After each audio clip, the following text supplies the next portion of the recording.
Lideramos el camino de la opinión pública y buscamos que la cultura del debate alcance consensos y soluciones a los problemas de nuestro país.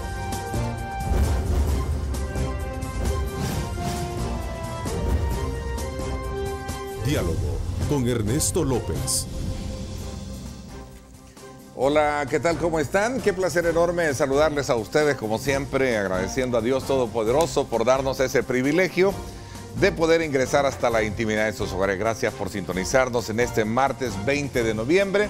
Como siempre, vamos marcándole el pulso a todo el acontecer político electoral de nuestro país de cara a esta elección presidencial que vamos a tener para febrero próximo. Esta mañana, desde luego, queremos aprovechar, también exhortar nuestro caluroso saludo a todos nuestros televidentes que no solo nos están sintonizando en nuestra acostumbrada señal tradicional, sino que también a través del Facebook, a través del Twitter. Gracias por sintonizarnos más allá de nuestras fronteras. Hoy en el programa me acompaña el doctor Óscar Picardo, director del Instituto de Ciencia, Tecnología e Innovación de la Universidad Francisco Gavidia, y también me acompaña Óscar Luna, también del equipo de trabajo, con quienes vamos a conocer detalles de la encuesta electoral que hicieron pública el día de ayer. Gracias por acompañarme, Óscar, qué gusto saludarte. Un gusto, Ernesto, estar en tu programa y conversando de estos temas de coyuntura. Así es, también, Óscar, qué gusto tenerte acá en el programa. Gracias, Ernesto, buenos días y buenos días a toda la gente que nos ve desde la comodidad de su cama. Estás al frente de la revista Disruptiva, ¿no? Sí, ayer lanzamos la revista Disruptiva y aprovechamos lanzarla junto con la encuesta del SEC, de la que coordina Óscar Picardo. Vas a tener problemas hoy con los Óscars. Los dos Óscar. Esta mañana es de Óscar. Entonces ya sí, ayer sale una revista. Es una revista, ¿no? Periodística. Periodística enfocada a la ciencia, a la tecnología, a la cultura, no cultura como esto de hay tal evento cultural en tal lugar, sino la cultura vista algo más amplio. Rompe esquemas, como su mismo nombre lo dice, disruptiva, ¿no? Interrumpe. Romper, ¿eh? Interrumpe cosas. Interrumpe cosas. Qué bueno, qué bueno. Según la encuesta de la Universidad Francisco Gavidia, la ventaja del candidato del partido Gana, Nayib Bukele, no solo se refleja con medir la intención de voto si las elecciones fueran próximas, es decir, en los próximos días, sino también a un crecimiento preferencial que lo coloca en ventaja frente al resto de sus adversarios. Es importante que esta mañana con nuestros invitados podamos examinar puntualmente estos indicadores que nos permitan entender y comprender mejor el fenómeno electoral y cuáles deben de ser las estrategias que deberán seguir los protagonistas que están buscando ganar la presidencia el próximo febrero del otro año. Así es que desde ya les invito también a ustedes a que participen. Recuerden @diálogo21, @Neto López Radio. Son las dos cuentas en Twitter que están disponibles para que ustedes participen. Háganlo con la decencia que se merecen ustedes mismos y por supuesto también aporten con sus comentarios, ¿verdad? Dejando a un lado todos aquellos cuestionamientos, epítetos, aquellas insultas, etcétera, etcétera. De esa manera, recuerden, ustedes participan y son programadas en la parte inferior de la pantalla de su televisor para que puedan seguir en el aporte. Quizás Óscar ambos Óscar. Comienzo por conocer el muestreo, dónde, cómo y con quiénes se hizo esta encuesta para comprender mejor el universo de la investigación de campo. Bueno, la encuesta tiene una ficha técnica que describe todos los criterios estadísticos. Fue una encuesta corrida en campo entre el 6 y el 11 de noviembre y se entrevistaron a nivel nacional 1.538 personas. La encuesta tiene un nivel de confianza de un 95% y un margen de error de 2.5 más o menos. Vale la pena destacar y ante toda la audiencia por la responsabilidad con la que trabajamos. Ayer cuando presentamos la encuesta, como era de esperar, se desataron muchas críticas por los marcos culturales ¿sí? De siempre. Yo solo le quiero recordar a la gente que critica que, y vale la pena comentar esto, ¿verdad? Claro, por supuesto, ¿no? A nosotros nos contrató el Partido Arena 2 veces para evaluar a sus alcaldes y a sus diputados. Por algo nos contrataron. Entonces, y por cierto no nos pagaron todo lo que nos deben, pero bueno, nos contrataron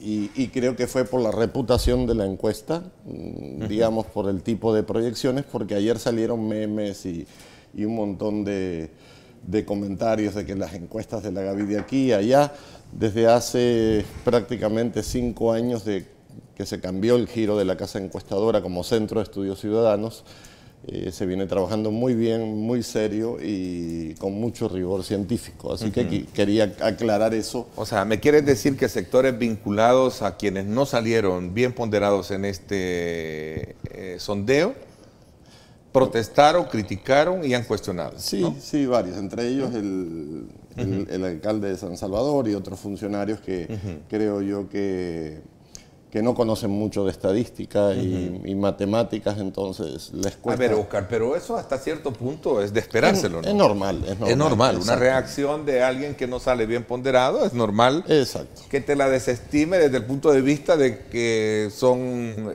investigaciones de momento. De hecho, ayer estaba conversando con el mismo presidente del Congreso, presidente del Congreso salvadoreño, el doctor Norman Quijano, y me decía que en efecto, pues verdad que este tipo de encuestas, y particularmente de la universidad a la que tú representas, en algún momento siempre tiende a dar ciertos,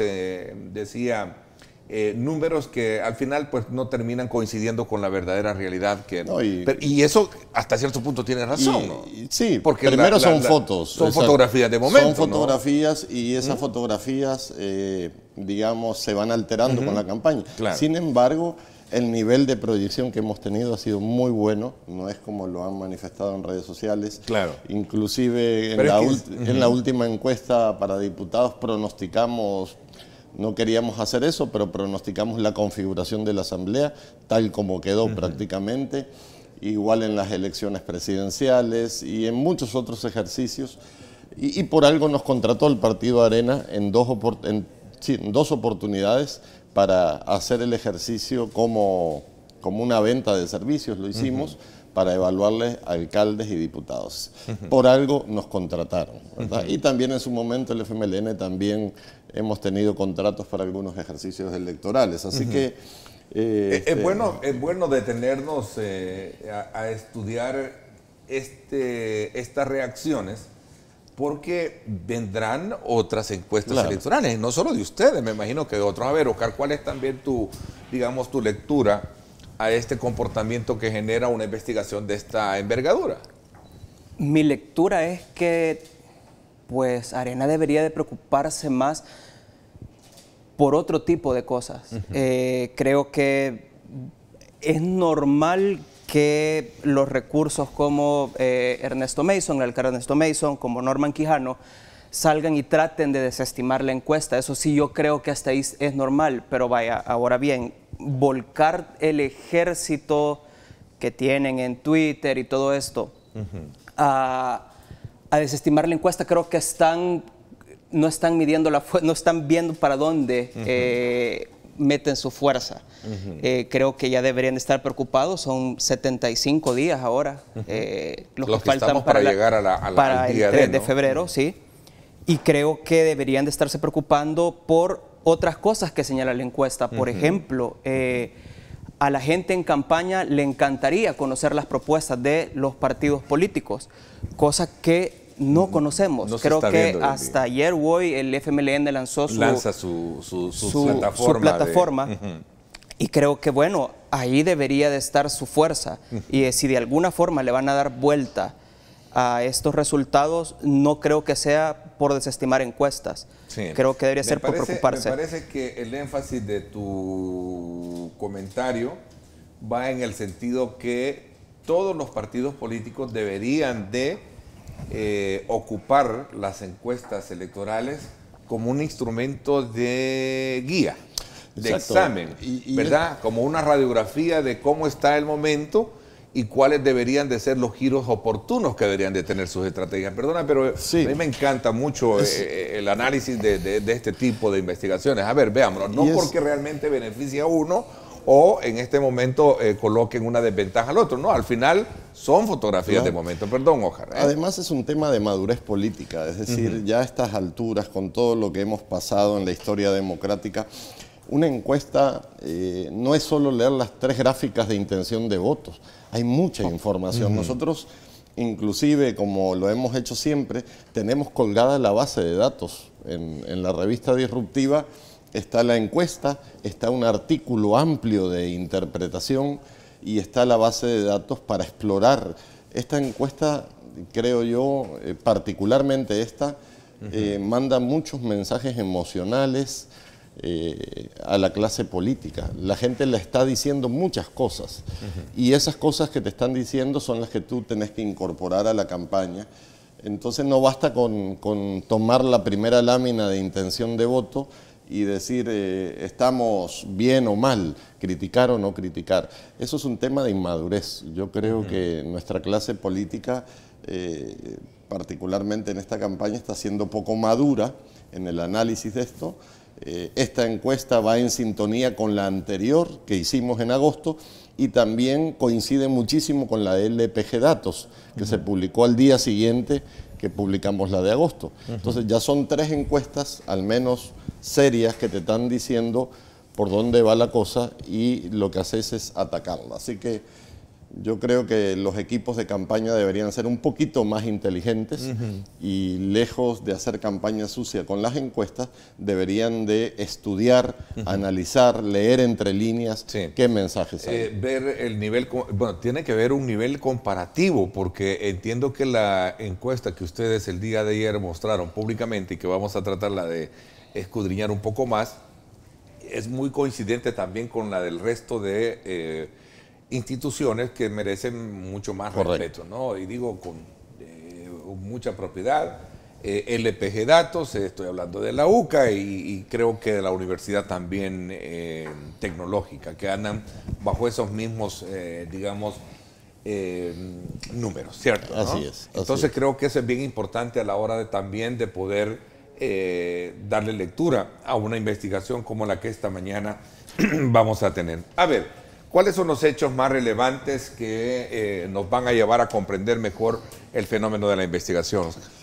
Bien, en general yo creo que esta encuesta... Puedes enumerarla por lámina para que nuestros productores puedan colocarla, creo, o por nombre. Si presenta varios escenarios. El primer escenario a destacar es que ha aumentado la cantidad de gente que quiere ir a votar, ¿verdad? Ese es un hecho relevante. Es un hecho relevante. Preguntamos qué tan decidido está en ir a votar en las elecciones a presidente de 2019 y vemos un alza del 52.7 al 58.9, lo cual es una buena noticia para la democracia, que más gente esté interesada. Y ahí podemos ver el comparativo en la gráfica. La línea roja es la de agosto y la línea azul es la de noviembre. ¿Qué tan decidido está en ir a votar en las elecciones para presidente? Sí.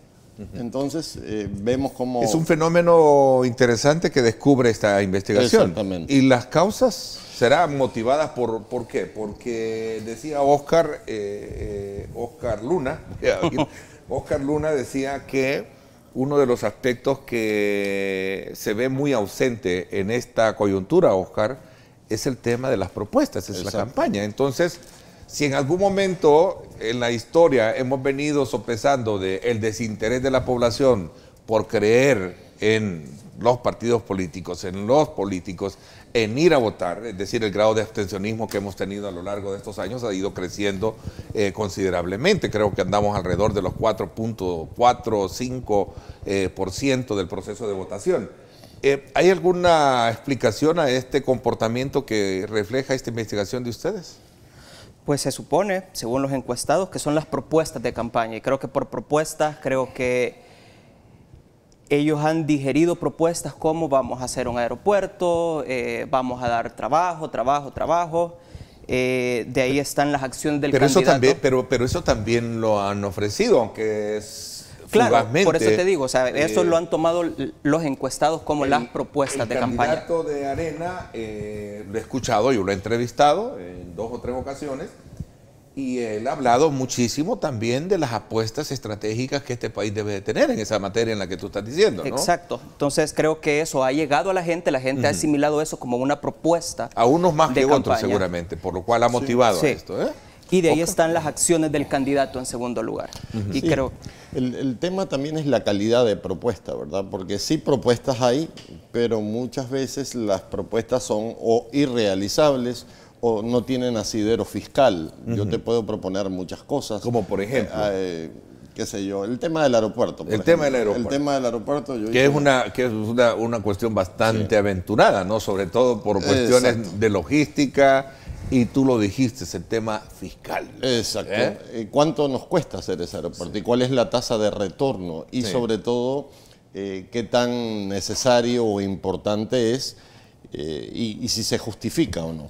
Y así podríamos ver un montón de apuestas que han presentado los candidatos, en donde la gente es posible, según los resultados del estudio, en algunos casos se sientan identificadas y en otros casos no. Y creo yo que ahí es donde los equipos tienen que valorar y trabajar mejor, digamos, según la lectura que hagan de este tipo de estudios, qué es lo que está esperando la gente. Uno de los temas más críticos en este estudio es el tema de inseguridad y no hemos visto ni hemos oído propuestas concretas para el tratamiento del tema de la delincuencia, pandillas, homicidios. Hay generalidades, pero la gente lo que necesita es oír, entender, comprender cuáles son las propuestas que van a ayudar a mejorar el clima del país, el entorno del país para atraer inversión extranjera. Y creo que por ahí va uno de los ejes más importantes de este estudio. La gente está esperando propuestas más concretas y acciones del candidato que tengan coherencia con esas propuestas, y eso es lo que ha ido elevando, digamos, a un 60% casi. 6 de cada 10 ciudadanos estarían interesados en ir a votar, pero hay un porcentaje que todavía no se ha decidido ir a votar o no va a ir a votar por el desencanto con la clase política. Eso es otra lección de este estudio. Este estudio, creemos que por la configuración estadística de la distribución del voto que presenta, es un estudio que manifiesta un enojo de la ciudadanía con los dos partidos políticos principales, con Arena y el FMLN. Un enojo asociado a los casos de corrupción, sobre todo, un enojo y un malestar que le está transfiriendo al candidato Nayib Bukele, pese a que está en un partido y que ese partido puede ser cuestionado, la figura de él la ven como un referente antipartido político. Y ese es lo que arroja las 3 preguntas principales del estudio: si va a votar por bandera, si va a votar por candidato, y la percepción de quién cree usted que va a ganar. Eso que dice Óscar Picardo también creo que se ve claramente en la pregunta: según el espectro ideológico, ¿usted se considera de? El 60.16% dice que ni derecha ni izquierda, que ninguno.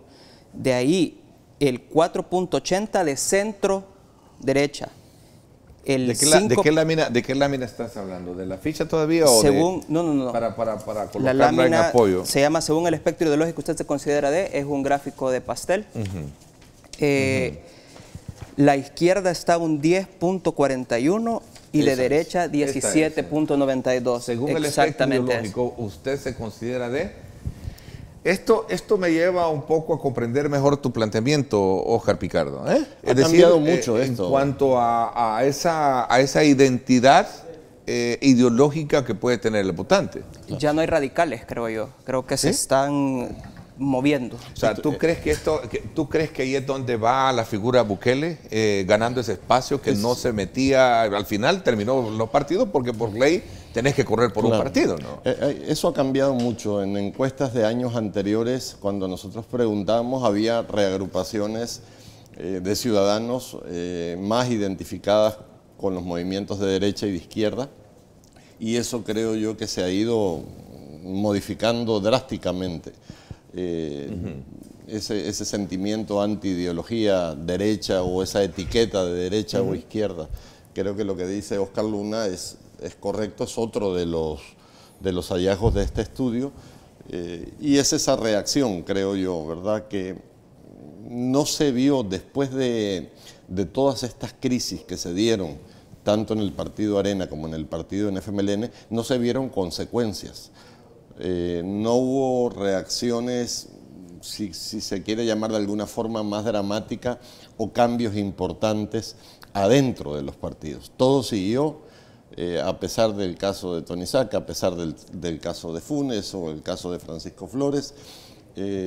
La Fiscalía hizo su trabajo, pero al interior de los partidos las cosas siguieron como que si aquí no ha pasado nada y nadie dio cuentas de nada. Entonces, eso es lo que está reflejando el estudio. A ver, vamos a correr en el tiempo por tratarse de ser la primera parte de nuestro programa. En la segunda parte, por cierto, nos acompañará el analista, el ingeniero Mauricio Chussi, con quien vamos a examinar varios temas de país. A ver, la decisión del voto va más, como tú decías, hay tres aspectos relevantes en esto. La intención del voto por bandera, intención de voto por candidato y por quién va a votar. Y la percepción. Okay. Veámonos entonces por el tema de bandera. ¿Sí? ¿Qué dice el sondeo de ustedes? Por bandera, la ubicación de los candidatos, al comparar, ahí podemos identificar la gráfica. Si las elecciones para presidente de la República fueran el próximo domingo, ¿por cuál partido votaría usted? Tenemos el candidato de Arena, al comparar la encuesta de agosto con la de noviembre, baja del 22.9 al 19.8. El candidato del FMLN baja del 11 al 7. El candidato de Gana sube del 31 al 31.4 a 33.9. Y el candidato de Vamos baja de 2 a 1.5. Esa es la fotografía por bandera. Acá hay varias cosas que comentar, Ernesto. Una de las cosas que llama la atención, que cuesta digerir estadísticamente, es la caída que tiene el FMLN, que ha ido cayendo del 13 al 11 y del 11 al 7, lo cual estadísticamente no coincide mucho con las cifras electorales. Aquí es donde yo creo que el voto duro del FMLN le está mandando un mensaje al candidato y al partido. Esto no es normal. Yo dudo inclusive de que estas cifras tan bajas vayan a tener un reflejo estadístico similar en el evento. Sin embargo, te están mandando un mensaje. En el caso de Arena igual se mantiene estático prácticamente con el error muestral, y en el caso de Nayib Bukele se mantiene estático en relación a la encuesta de agosto. ¿Qué significa todo esto? En resumen, que la campaña no está teniendo efecto. Que hagas lo que hagas, las cosas no están cambiando. Que todo lo que se ha desarrollado de agosto a noviembre no ha tenido ningún impacto. Y fíjate, Oscar, que yo creo que a lo mejor coincidamos en esto. Tú has estado desde luego mucho tiempo incluso acompañando proyectos periodísticos de cobertura, de análisis en este programa con este servidor. Y yo no sé si compartes el hecho de que lo que tenemos hoy en día es una campaña bastante atípica, es decir, muy fuera de lo que estábamos acostumbrados. Realmente no sé cuáles son los factores y a veces quisiera darle la respuesta inmediata a partir de un estudio práctico, ¿no? Y solo agregarte algo más. Yo creo que estamos viviendo sociológicamente un fenómeno. Nosotros no estamos aislados en este planeta. Macron ganó en Francia contra la clase política. Trump ganó en Estados Unidos contra el establishment de Washington. Se montó en el Partido Republicano, pero él no representaba la clase política estadounidense. Y así lo podés observar en muchos países, tanto a nivel europeo como a nivel de Latinoamérica. Hay un sentimiento de crisis contra los partidos políticos. Bolsonaro ganó en Brasil contra todo pronóstico, contra el PT. Y así podríamos ir describiendo cada elección. Y los partidos políticos no se dan cuenta que hay una crisis de institucionalidad partidaria y la gente está harta de que le roben en sus narices, de que utilicen los partidos políticos como vehículos para enriquecer gente, para tener privilegios, poder, y eso le está pasando factura. A ver, sin embargo, hay que reconocer que algo de características similares tiene de los ejemplos que tú has puesto hoy en día. Carlos Callejas no es un hombre de partido, ¿verdad? Así a pesar de que a lo mejor tenga sus vínculos familiares, claro, etcétera, etcétera. Tenés tú a una Nayib Bukele que va en un partido Gana que al final fue el que terminó yendo porque no había de otra, ¿no? Claro. Tenés a un partido Vamos con un empresario salvadoreño radicado exitoso en los Estados Unidos y que viene y se incorpora en la política. Tal vez Hugo ya es un hombre, ¿cómo se le llama? Orgánico. Orgánico, ¿no? Del FMLN. Gracias por la acotación. Entonces, yo creo que algo similar tenés, pero también esto como que no ha hecho todavía el clic que verdaderamente debe de dar, ¿no? Sin embargo, la encuesta que ustedes presentan colocan a las dos personas que yo pongo como, en este caso, ejemplo de que no son directamente de partidos, que van en esa disputa. Carlos Callejas va en segundo lugar, entiendo, bajo la, digamos, la intención de bandera. Correcto. ¿Verdad? Sí, hay un tema de simbolismo en esto, ¿verdad? De tu vínculo, cómo la gente te identifica a ti en la conexión con el partido. Nayib creo yo que representa una especie de, llamémosle, desdén político referente a los partidos. Te faltó mencionar y poner el ejemplo de España también, que lo tuvo, España, ¿no? Sí, sí, también, ¿verdad? exactamente. Creo que hay un fenómeno que está ocurriendo hoy en día, en la que predomina muchísimo entrar por otra puerta y no por las tradicionales. Exactamente. ¿Verdad? Yo creo que lo has dicho muy bien. Ese es por donde entras a la contienda electoral, importa mucho. La parte simbólica importa mucho. Recordemos en el devenir de Nayib Bukele cómo hacía sus eventos cuando era alcalde de San Salvador, sin banderas del FMLN, cuando era del FMLN. Por esta razón me encanta a mí examinar puntualmente estos indicadores. A ver, Oscar, esto tiene que ver, Oscar Luna, a ver, esto tiene que ver muchísimo con el tema de edad, con el tema de, digamos, de ese comportamiento poblacional. Jóvenes, entiendo que marca mucho el tema de edad en esto, ¿no? Sí, y de hecho ahí hay un dato curioso, y es cuando te le acercas a los jóvenes de 18 a 29 años y les preguntas cuál es su preferencia por partido, al parecer Hugo Martínez y Karina Sosa sí han hecho su tarea, y ese target dice es del FMLN. Pero cuando cambias la pregunta e introducís los nombres Nayib Bukele y Félix Ulloa, los jóvenes votarían por Nayib y por Félix, los jóvenes de 18 a 29 años. Entonces, hay una identificación con Nayib de 18 a 40 años, no, de 18 a 39 años, brutal. Entonces, ese rango de edad lo tiene Gana asegurado, y Arena es fuerte con las personas de 55 años en adelante. Hablando de los candidatos, me voy a hacer una pausa comercial. Cuando regresemos, hablemos de esa intención preferencial que tenga esta investigación frente al tema de candidatos y también por quién va a votar. Voy digamos, a detenerme puntualmente en estos tres elementos por cuestiones de tiempo para poder comprender mejor el resultado de esta investigación que la Universidad Francisco Gavidia dio a conocer a través de su Centro de Estudios Ciudadanos, CEP, el día de ayer. Vamos a la pausa, gracias por estar con nosotros, son las 6:59. Gracias por sintonizarnos.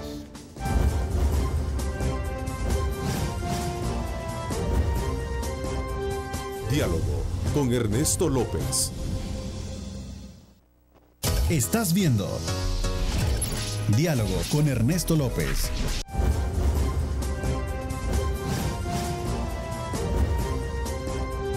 Diálogo con Ernesto López. Celebramos en familia, regalando miles de pavos más y jarras al instante. Por cada $15 de consumo, recibe un cupón Texaco con Tecron. Bueno, gracias nuevamente por estar con nosotros. Vámonos ahora con estas imágenes gracias a Texaco con Tecron. ya celebrando la Navidad, desde luego, con combustible inteligente. Carretera Panamericana de Santa Tecla hacia San Salvador. Llegamos hasta el sector conocido como la Ceiba de Guadalupe para que usted tenga una mejor lectura de cómo está el tráfico que va de oriente a poniente y viceversa, ¿verdad? Así es que ahí está la zona del Emiliani y también ya entrando de lleno a ese importante sector que nos da una mejor perspectiva de cómo está el tráfico, el aparcamiento que también tienen las unidades de transporte colectivo, ¿verdad? Para evitar esos congestionamientos. Arriba, la Monseñor Romero, ahí está, también para que usted conozca cómo está la conexión con el Boulevard de los Próceres. Nos elevamos un poco para conocer también cómo está el clima en nuestra ciudad capital. Pausa. Celebramos en familia, regalando miles de pavos más y jarras al instante. Por cada $15 de consumo, recibe un cupón Texaco con Tecron. Bueno, gracias nuevamente por estar con nosotros. Oscar Picardo nos acompaña acá. Él es el director del Instituto de Ciencia, Tecnología e Innovación de la Universidad Francisco Gavidia. Y Oscar Luna, coordinador editorial de la nueva revista disruptiva de la Universidad Francisco Gavidia. A ver, veamos un poco detenidamente el tema de la intención de voto por candidato. ¿Qué dice? Bien, ¿Qué dice el resultado? Al evaluar por candidato, los resultados suben en todos los candidatos y se manejan con las siguientes cifras. Aquí vamos a comparar igual agosto con noviembre. En el caso del candidato de Arena, de 22.9, la fórmula baja a 21.4. Con el error muestral podríamos decir que se mantiene. En el caso de Hugo Martínez, de 9.97 baja a 6.4. Sí hay una baja estadística. En el caso de la fórmula Nayib Bukele, Félix Ulloa, suben de 37.6 a 40.7. Y en el caso de Josué Alvarado y Roberto Rivera Campos, bajan de 2 a 1.5. Entonces, en general, al ver toda la fotografía de las fórmulas y al compararlo con Bandera, el candidato, la fórmula de Nayib Bukele y Félix Ulloa, salen con un mejor resultado, con un mejor desempeño. Si consideráramos el voto válido de esta muestra, estaría muy cerca de ganar en primera vuelta, pero creemos por toda la estadística de todo el estudio, de que sí podría haber segunda vuelta entre las dos fórmulas principales. A ver, Oscar, detengámonos ahí con esta diapositiva. ¿Cuál es de alguna manera el valor que tiene este resultado si lo medimos por el efecto tradicional de una campaña para enviar mensajes o a través de las redes sociales? ¿Cuál es de acuerdo a lo que tú puedes o ambos pueden leer?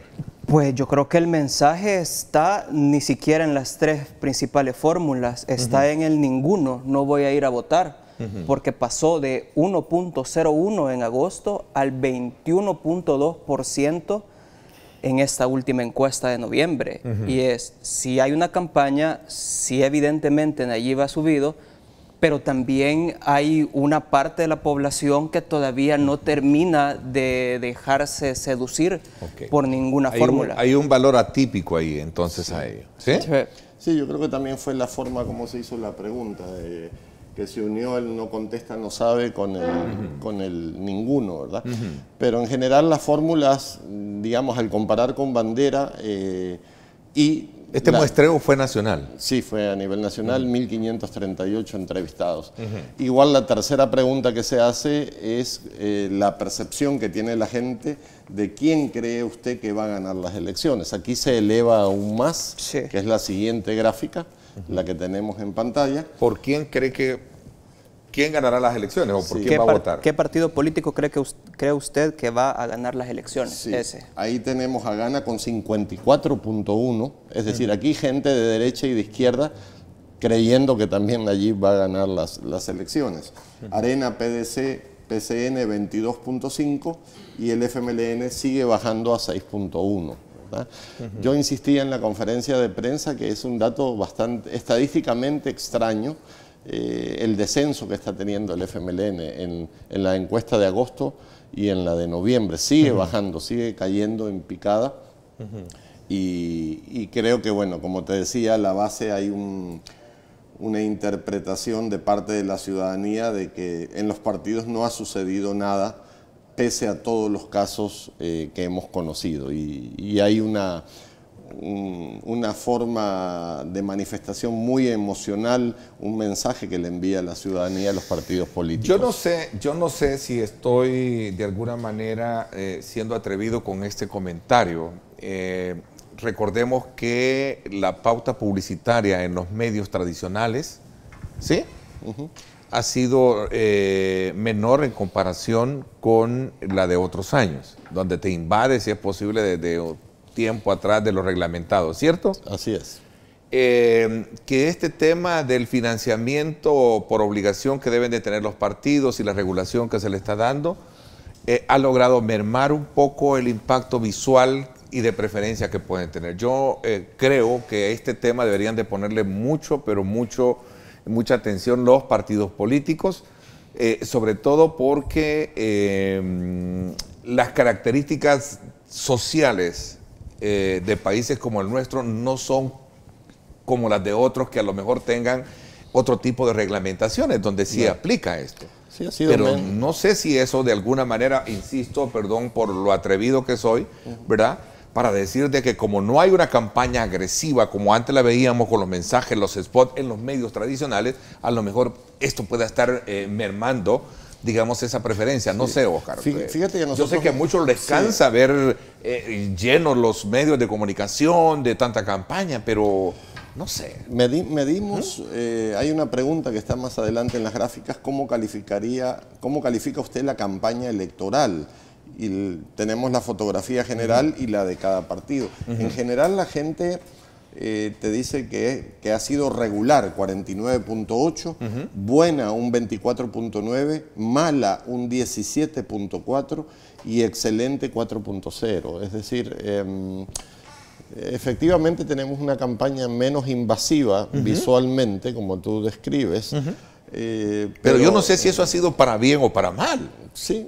Yo creo que a eso hay que ponerle atención, Oscar. Y quizás más en otros escenarios, como en redes sociales, ¿verdad? Donde hay más memes, fake news. Sí, pero las redes sociales, yo con todo el respeto que se merecen, siento que tienen muchas limitantes todavía. Sí, no, definitivamente. ¿No? Tienen muchas limitantes. Lo tradicional domina el mercado, nos guste o nos guste. Definitivamente. Y creo yo que en el correr... en el desarrollo de campaña hasta el día de las elecciones, cuando se activan logísticas territoriales, también van a haber cambios. Eso incide también, ¿verdad? Algo que no han contemplado, que los jóvenes que se empadronaron para votar de 40,000, solo se inscribieron 2,000 y algo así, más no lo recuerdo, dice Marco Matamoros. Cuando hiciste referencia de que los jóvenes estaban un poquito más activos pensando en votar, Son los jóvenes de esta fotografía. Sí. Entonces, sí, evidentemente, no sé si se habrán tomado en cuenta. Sí, pero no tenemos esa medición específica de ese grupo, ¿verdad? ¿Dónde hacen las encuestas? Nunca me han hecho ninguna. Pregunta Carolina Bertrán, dice. Es a nivel nacional, me decía. Es a nivel nacional. Aproximadamente... Los 1.538 entrevistas se hacen en cerca de 61 municipios en los 14 departamentos. Hay un sistema de muestreo. Ok. ¿Se va de acuerdo a la tendencia o el reflejo de esta encuesta a una primera o una segunda vuelta? Te escuché decir que es bien difícil poderlo determinar. Sí, es difícil. O sea, nosotros no nos gusta adivinar el futuro, pero con los datos que tenemos todo indica que habría segunda vuelta. Una segunda vuelta, ¿no? Difícil si lo vemos en términos numéricos, que es la base por la cual se puede partir para digamos, para darle respuesta a esto, es que tiene que ser el número mayor de los votos totales que se sacaron en la última encuesta, lo cual significa que andamos hablando de que cualquier candidato para ganar debe de andar alrededor de los 1,000,000 y 300.000. Por ahí más 400.000 votos. Por ahí. Para ganar en primera vuelta. Exacto. Y hoy por hoy no vemos que ninguno logre ese nivel. Interesante. Me ha gustado comprender mejor este fenómeno de estudio. Insisto, igual puede venir otra encuesta que favorezca a otro y la estudiamos, la analizamos. Por supuesto. ¿Verdad? Todas hay que estudiarlas. Todas merecen ser estudiadas, como esta mañana hemos querido comprender mejor los fenómenos que conllevan a dar estos indicadores que colocan, en este caso, a Nayib Bukele como, digamos, en la delantera del resto de candidatos. Las encuestas son, como hemos insistido, son fotos de la realidad, es información del hoy, del presente, para tomar decisiones. Hay que leer bien, no solo tomar dos gráficas, tenemos a disponibilidad colgada en la web la base de datos para tomar decisiones, para examinar la distribución etaria por los grupos. Hay muchísima información. Lamentablemente la clase política solo ve dos gráficas y ya se lanza a criticar o a alabar dependiendo. Es normal. Es normal, como me coloque a mí, así voy a reaccionar. Así es. Sí. Oscar, gracias por habernos, ambos Oscar, Oscar elevado al cuadrado. Mucho gusto, gracias. Mucho gusto. Gracias por haberme acompañado. Y si quieren ver la encuesta, si quieren ver la base de datos, si cree que usted podría hacer una mejor interpretación de datos, está en disruptiva.media y está también los gráficos para descargar. Bueno, interesante. Gracias, Oscar. Vamos a, desde luego, a estar pendientes de cuál va a ser el comportamiento que van a generar también estos números a lo largo de que vayamos corriendo en el tiempo hacia el día D, ¿verdad? Don Mauricio Chusí, un muy conocedor de la materia económica, política de nuestro país. Vamos a examinar todos estos elementos en cuestión de segundos. Vamos a la pausa y regresamos.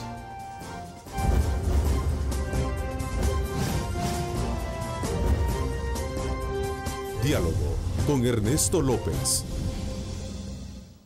Estás viendo Diálogo con Ernesto López.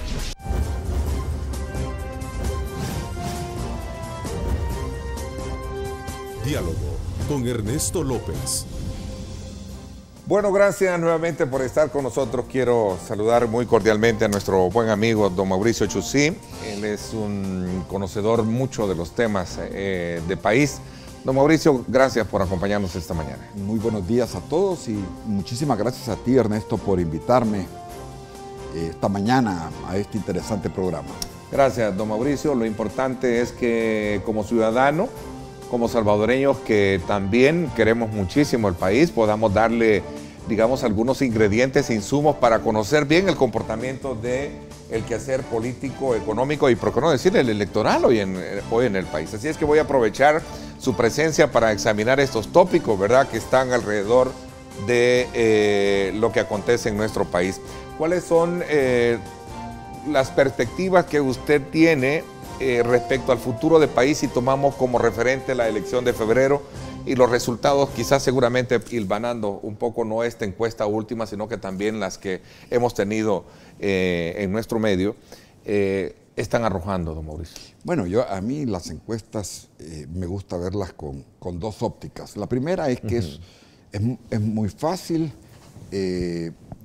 mostrar emociones en las encuestas, es decir, en las encuestas uno puede cobrar el malestar que la población tiene con los partidos políticos más fácil que al momento de estar enfrente de la urna y con el voto en la mano. ¿Qué quiero decir con eso? Es decir, que definitivamente el resultado de las encuestas está pesando mucho. El descontento, la frustración, el enojo que hay con los partidos políticos y cómo el sistema de partidos políticos pues definitivamente lo han devaluado. Quizás no los partidos en sí, sino que los políticos de este país. Para muestra un botón, Ernesto, la reciente elección de los magistrados de la Corte Suprema de Justicia nos mostró realmente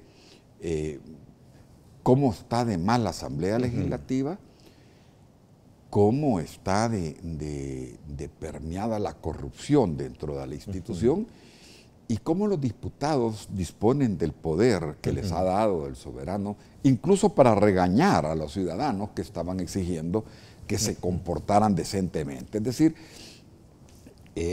la gente está muy molesta con los partidos políticos y está muy molesta en la forma como se han reflejado estas cosas. Es decir, emocionalmente hay mucha frustración, hay enojo, estamos molestos por la forma como ellos han devaluado la democracia y los partidos políticos, pero también estamos molestos por la falta de eficiencia y eficacia en el manejo del país. Es decir, este país, si lo vemos, y aquí hablemos no de los últimos 30 años, definitivamente el país no es el país que los salvadoreños queremos.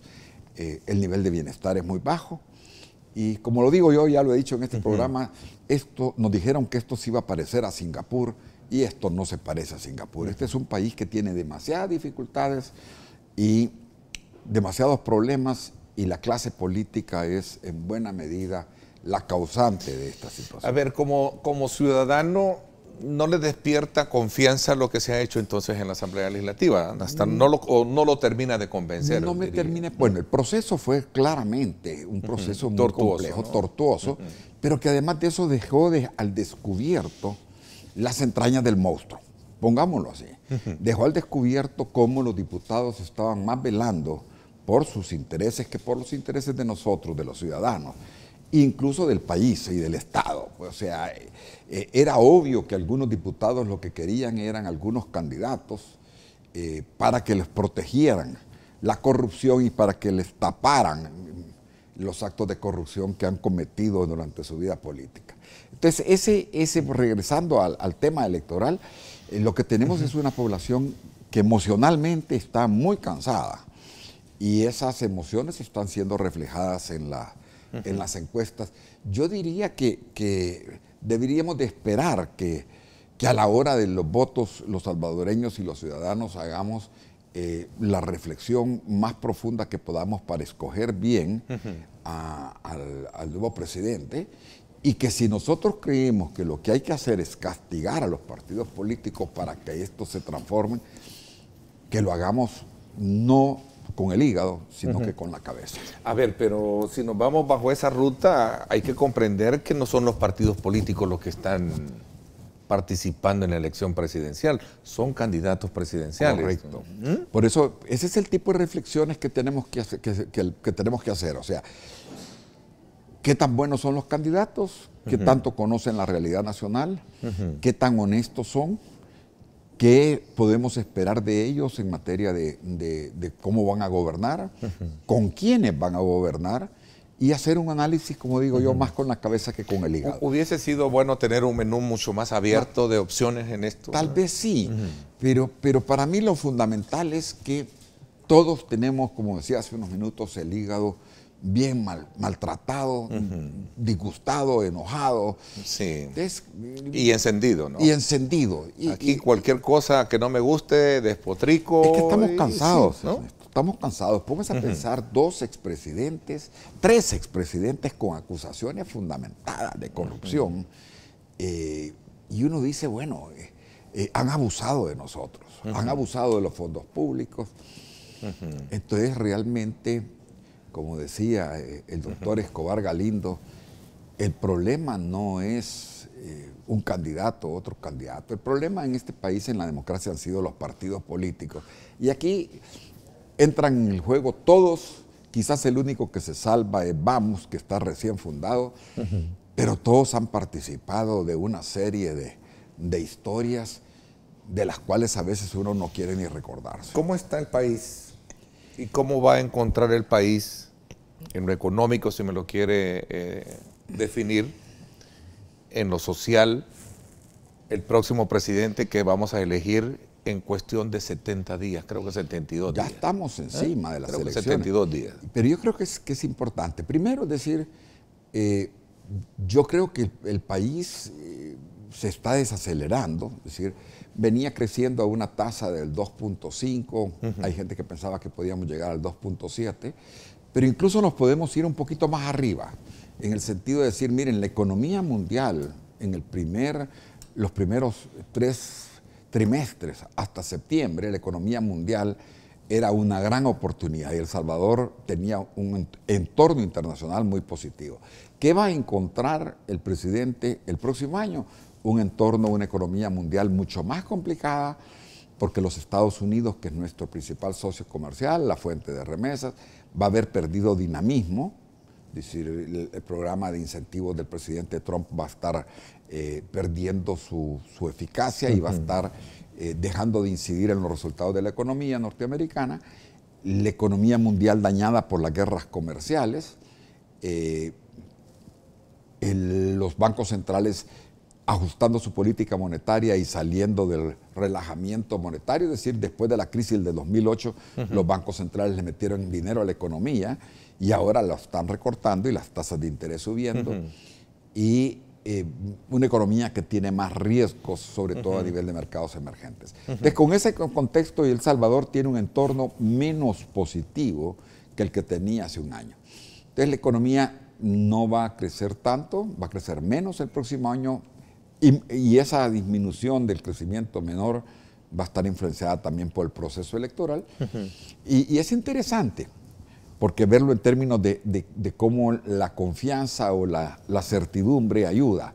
Después de las elecciones de marzo, en las que Arena marcó claramente que tenía la posibilidad de ser una opción real para la presidencia, los inversionistas, y por eso es que vemos hasta cierto punto un boom de construcción, pero yo diría que en la medida que las encuestas han ido marcando de que las posibilidades de un triunfo no están tan definidas, los índices de confianza se han ralentizado también y vemos menos optimismo. Entonces veríamos menos crecimiento y veríamos un poco la parte fiscal mucho más compleja. A ver, don Mauricio, ¿de quién depende que el país pueda entrar en una hoja o en una ruta de diferente a la que tenemos hoy en día? Sobre todo tomando como referencia de que quien llegue a gobernar tendría que tener que tomar decisiones, digamos, complicadas. ¿Cómo examina usted a cada uno de los candidatos para, digamos, poder comprender mejor ese momento cuando tenga que asumir la presidencia de la República? Voy a hacer una pausa, me la están pidiendo, y regresamos para poder entrar en ese detalle. ¿Parece? Vamos a la pausa, gracias por estar con nosotros.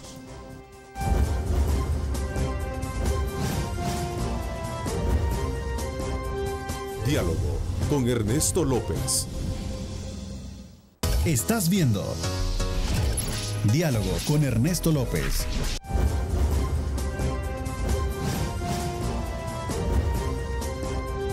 Diálogo con Ernesto López. Bueno, gracias nuevamente por estar con nosotros. Don Mauricio Chusí, acá en nuestros estudios. Don Mauricio, para iniciar el despegue que todos deseamos de desarrollo en el país y resolver los problemas de desempleo, los problemas de inseguridad, esos problemas que hoy en día golpean fuertemente a nuestro país, es necesario partir de una base, ¿no? De un plan. ¿Usted los está viendo en los candidatos, en los 4 candidatos? Yo creo que sin lugar a dudas algunos candidatos se han preparado más mejor que otros. Y cuando hablábamos de racionalizar el voto y hacer un voto que esté más fundamentado por la cabeza que por el hígado, más pensado, yo creo que es una de las cosas que los ciudadanos tenemos que voltear a ver y analizar. ¿Quiénes son los que están mejor preparados? ¿Quiénes son los que pueden armar un mejor equipo para gobernar? Porque y podemos ver el ejemplo de los 2 últimos gobiernos. Realmente, es decir, hemos tenido 2 gobernantes muy poco preparados y quizás podríamos extendernos más, pero podemos hablar claramente de que ha faltado formación, conocimiento, y eso no es necesariamente que el presidente sea el que tenga formación, sino que también la escogitación de los equipos. Realmente creo, y lo puedo decir de frente a las cámaras, por ejemplo, el actual gobierno ha tenido funcionarios muy incompetentes. Es decir, hay una cantidad de cosas que han sucedido. Incluso ayer hablaba con una persona de un organismo internacional, la cantidad de recursos que están ahí que no se están utilizando, que hubieran podido servir para generar empleo. O sea, el hecho de no detonar la inversión privada, uno dice, bueno, ¿y qué les sabe? ¿Qué entienden? Incluso me contaban que en Fomilenio lo que están tratando de hacer es hacerle ver al actual gobierno de que se va a perder el dinero. Lo vamos a perder, ese regalo que nos ha hecho los Estados Unidos se va a perder porque simple y sencillamente el objetivo está en frenar la inversión. Y cuando tú hablabas de qué va a encontrar o qué necesita encontrar, bueno, primero, como digo yo, tener equipos adecuados, pero además de eso entender que hay 3 elementos que requieren atención inmediata. Uno es el tema de la seguridad. O sea, el tema de la seguridad realmente es una demanda ciudadana, es una necesidad que le demos tranquilidad a los ciudadanos. El otro tema, es el tema de la inversión. Nadie puede negar que en este país, en los últimos 10 años, lo que se ha hecho es asustar y asustar a la inversión privada. Entorpecer lo más que se puede el desarrollo de la actividad privada sin tener un Estado que tuviera la capacidad de sustituirlo. Porque vaya, uno podría decir, miren, en los estados socialistas el Estado toma la batuta, pero aquí no habían recursos para hacerlo, pero ni había capacidad, no había inteligencia, no había experiencia como para que el Estado moviera las cosas distinto. Y lo que nos hemos quedado han sido 10 años de limbo y de que el país, en vez de, por lo menos, de planear, que el país ha venido retrocediendo en todos los indicadores. Entonces, ahí hay un elemento que es fundamental. Lo primero que hay que hacer es buscar la forma de generar confianza para que regresen los niveles de inversión y con esos niveles de inversión pueda haber posibilidades de que la gente tenga un empleo digno. Entonces, eso es fundamental. Y la otra cosa son la sostenibilidad fiscal. Es decir, el país no puede vivir al borde del precipicio, en el sentido de que estamos en una situación fiscal de que por ratos logramos quedarnos arriba de la mesa y por ratos estamos con un pie en el aire y el otro... Y pidiendo con la otra mano préstamo. Sí, y por ejemplo, me quiero referir a lo que ha estado ocurriendo en las finanzas públicas. Veíamos un comunicado del Fondo Monetario bastante optimista y uno dice, bueno, y realmente, ¿cómo van las cifras fiscales? Mi impresión, y por lo menos los datos que están disponibles a septiembre, muestran de que el gobierno ha estado gastando a manos llenas. Es decir, el gasto público ha aumentado 14% en un año, y eso prácticamente es una gran irresponsabilidad. ¿Por qué? Porque definitivamente los ingresos están creciendo 4%, y si sus gastos crecen el 13%, uno dice, bueno, ¿y con qué los vamos a pagar? Con más deuda. O sea, usted está gastando más de lo que recibe, y eso se tiene que pagar con deuda. Entonces,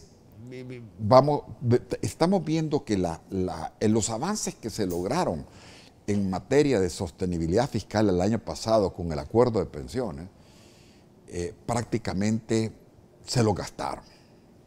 Y fíjese que cuando uno ve las cifras, tiene razones para preocuparse.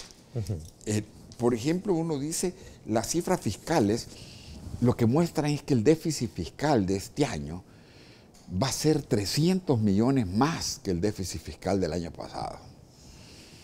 Entonces uno dice, ¿y eso qué significa? Que la deuda va a ser muchísimo más alta el próximo año. Entonces estamos entrando al que el presidente que llegue va a encontrar un país, no en una situación tan caótica como la que encontró el expresidente Funes, después de que el gobierno del presidente Saca había dejado un déficit fiscal de 6.3%, pero vamos a encontrar una situación fiscal que nos va a llevar a necesitar más ajuste fiscal. ¿Qué significa eso? Que el próximo gobierno va a tener que recortar el gasto y aumentar los impuestos. Lamentablemente he estado oyendo que los candidatos en su campaña electoral han entrado a definir el punto y todos dicen que no van a subir impuestos. Ojalá que pura recaudación, fiscalización. O que no vaya a ser retórica, digo, mejor dicho, una opción para no caer en compromisos que vayan a impactarles negativamente en su campaña, porque una cosa es un discurso político, un discurso electorero, y otra cosa es un análisis técnico como el que usted nos está planteando esta mañana. Bueno, incluso, fíjese, Ernesto, que en enero deja de existir el impuesto a las operaciones financieras. Eso significa 90 millones de dólares que el Estado el próximo año no va a recibir. Menos. Y entonces uno dice, bueno, ¿cómo van a tapar ese agujero? A no ser que a no ser que también le den vigencia de... Pero eso es crear un nuevo impuesto. Y si ya lo tenemos, al final... Pero ya el impuesto ya no existe. ¿No lo puede aprobar de nuevo la Asamblea Legislativa? No? ¿Cómo no? Pero la Asamblea lo tendría que aprobar antes de que tome posesión el nuevo presidente. Sí. Y la pregunta va a ser quién va a querer, después de haber estado en toda la campaña diciendo que no van a subir impuestos, no vamos a subir impuestos, ponerse a arreglar esas cosas. Don Mauricio, ¿realmente los salvadoreños estamos viviendo una campaña de altura? A mí en lo particular no me ha gustado que hemos vuelto a la crispación, hemos regresado a los ataques, sobre todo en las redes sociales. Es decir, yo creo que los ataques con respecto a asuntos religiosos, por ejemplo, están fuera de contexto. Para mí, uno tiene que ser respetuoso y saber que la Constitución promueve la libertad de culto y decir, bueno, cualquiera puede tener ¿cómo se llama? La religión que quiera tener. Claro. Los insultos, los ataques con respecto a una serie de desdicen cosas. mucho de lo que queremos ver. Sí, por ejemplo, desdicen mucho de lo que queremos ver. Sí. Incluso yo siempre he creído que, así como hablamos de que la gente está descontenta por la poca efectividad de los gobiernos, por la corrupción, por la frustración que han producido, estoy seguro que la gente está cansada de la confrontación. Y unámoslo con lo que estábamos conversando, para poder sacar al país, para poder traer inversión extranjera, para poder atender el tema de la delincuencia, para poder tener estabilidad fiscal, se necesita concertación, se necesita diálogo, se necesitan acuerdos interpartidarios. Acuerdos interpartidarios que van a estar metidos en ese contexto en el que se han estado insultando y maltratando. Van y firman los convenios de que va a haber campaña de altura y los troles de los partidos políticos empiezan a atacarse con una virulencia y una crispación tremenda y la gente ya no quiere eso. Yo estoy seguro de que la gente lo que quiere es acuerdos políticos que vayan en beneficio, no de los partidos políticos ni de las campañas políticas de un determinado candidato, que vayan en beneficio de todos nosotros. ¿Aspira usted, anhela usted que pueda tener un giro diferente la campaña en lo que resta de estos días para sacarle, digamos, como la mejor lectura positiva de lo que podemos esperar? Voy a dejarle planteado un poco esta pregunta para que cuando volvamos podamos darle la debida respuesta.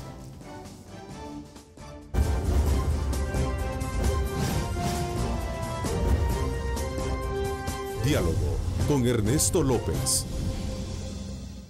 El futuro es imaginar, es pensar en grande. Prepárate hoy. Estudia en la UFG y amplía tus oportunidades. UFG, tecnología, innovación y calidad.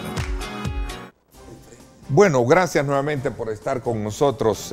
Vamos a ir ya en recta final para un poco concluir en este análisis que hemos hecho del estado del país, el estado económico, las perspectivas electorales que hay, con don Mauricio Chusip. Don Mauricio, le dejé planteada la pregunta ¿qué aspira usted, qué anhela, si es que verdaderamente esta campaña electoral debe de tener un giro importante para, digamos, explicarnos y convencernos mejor que estamos por un mejor país, apostándole a un mejor país? Bueno, yo creo que es obvio. Las encuestas están marcando de que las campañas no están siendo tan efectivas. Quizás el caso más obvio es el candidato del FMLN, que no crece, incluso en las últimas encuestas se ve todavía más debilitado, y que se queja de que la cúpula no le está dando recursos para hacer una campaña. Uno pensaría que el FMLN ya tiró la toalla, por lo que está viendo en la campaña, y que han dejado al candidato Martínez pues prácticamente a la deriva.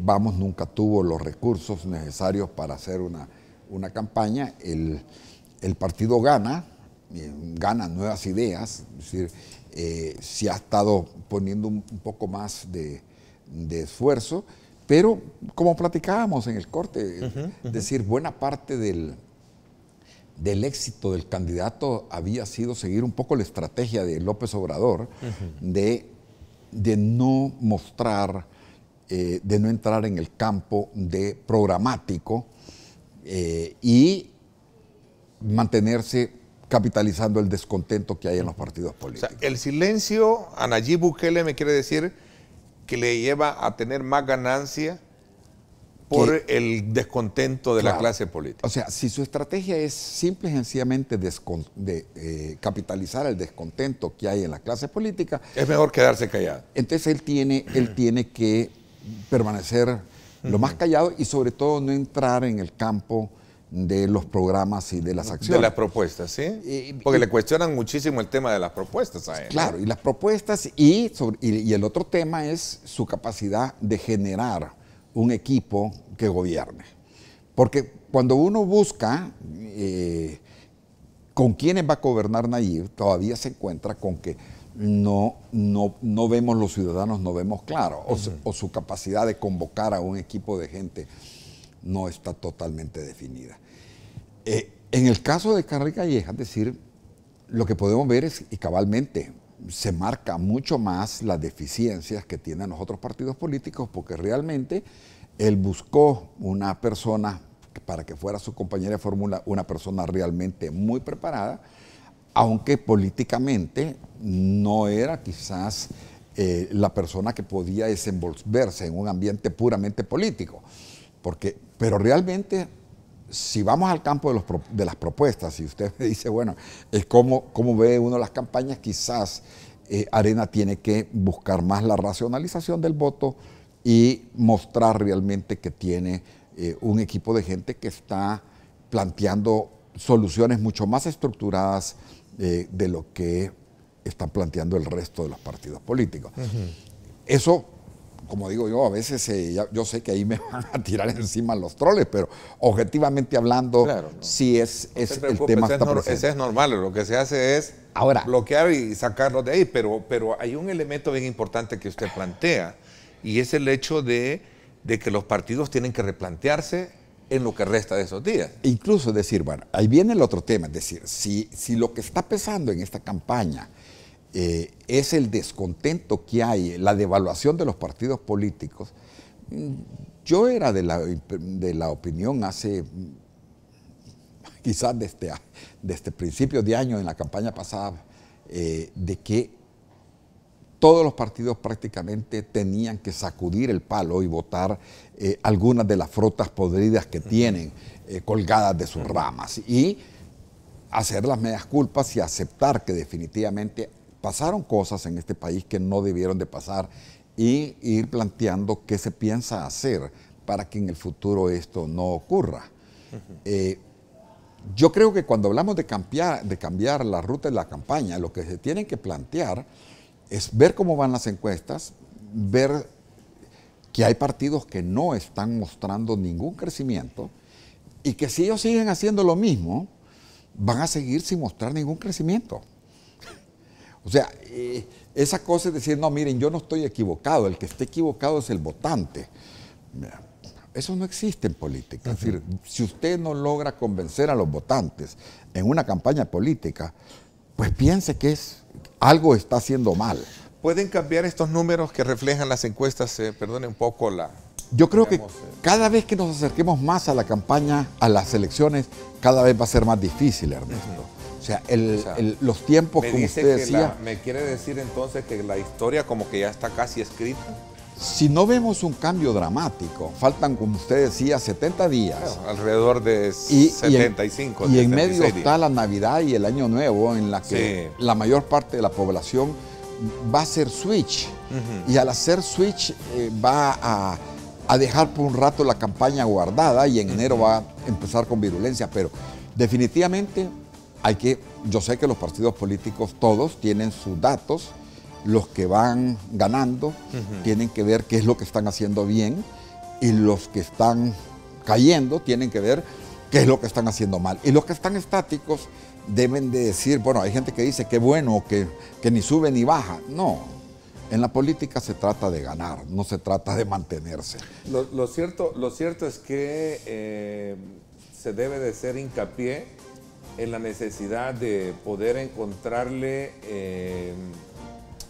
digamos, como esa luz que necesita el país. Como usted dice, hay 3 grandes problemas, que lo voy a resumir así, corríjame si me equivoco, que es el problema de la inseguridad, que es el tema de las inversiones y el problema fiscal. Que va asociado a generar oportunidades y crecimiento económico. ¿Cómo y el tema de la estabilidad fiscal. Porque el problema fiscal. Si seguimos con un problema de inseguridad, por más que usted arregle las inversiones, nos va a estar fallando esa pata. Sí. Y si lo vemos por el lado de la parte fiscal, si el país truena, por más esfuerzo que se haga, no va a haber inversión. Y en resumen, en la parte política, ¿no? Y en la parte electoral, ¿verdad? El candidato de Gana, callado se ve mejor que de propuesta. Eso es lo que usted me dice. El FMLN como que ya colgó la toalla, me dice, ¿verdad? Y en el caso de Arena, pues pudo haber sido mucho más, digamos, de mayor energía el hecho de una fórmula complementada a partir de un mayor liderazgo en la vicepresidencia, ¿no? Yo creo que el problema no es el liderazgo de la vicepresidencia, porque al contrario, pesa mucho el tener una persona tan capaz. Preparada ella. Pero se requiere más esfuerzo de carácter político y si hay que modificar algo, hay que modificar. Okay. Muy buena lectura la que nos deja, don Mauricio. Gracias, como siempre, es muy halagador conversar con usted de estos temas. Gracias por haberme acompañado. Un gusto y buenos días a todos. Bueno, llegamos hasta aquí con nuestro programa. Les invitamos a que no se pierda Pulso Ciudadano hoy a las 8 de la noche por Canal 19. Gracias, pásenla bien y como siempre recuerden lo más importante, amar a Dios sobre todas las cosas. Lideramos el camino de la opinión pública y buscamos que la cultura del debate alcance consensos y soluciones a los problemas de nuestro país.